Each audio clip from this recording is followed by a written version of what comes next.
மதுராந்தகம் அருகே அர்ஜுனன் வேடமிட்ட ஒருவர் 90 அடி உயர தபசு மரத்தின் மீது ஏறி ஒற்றை காலில் நின்றபடி வீசிய எலுமிச்சை கனிகளை ஏராளமானோர் பிடித்து சுவாமி தரிசனம் செய்தனர்.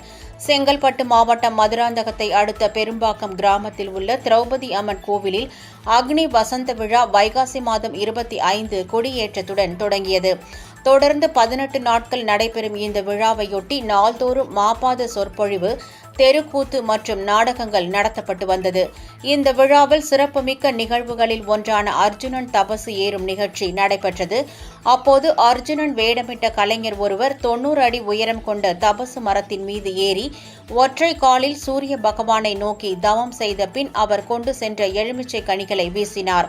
அப்படி வீசும் கனிகளை கீழே தபசு மரத்தை சுற்றி நின்று கொண்டிருக்கும் பெண்கள், ஆண்கள் என ஏராளமானோர் துண்டு மற்றும் முந்தானையில் பிடித்து சுவாமி தரிசனம் செய்தனர். வீசப்படும் எலுமிச்சை கனியை பிடித்து வீட்டில் வைத்து வழிபட்டால் திருமணம் கைகூடும், குழந்தை பாக்கியம் கிட்டும், குடும்பத்தில் உள்ள பிரச்சனைகள் நீங்கிவிடும் என்பது நம்பிக்கையாக உள்ளது.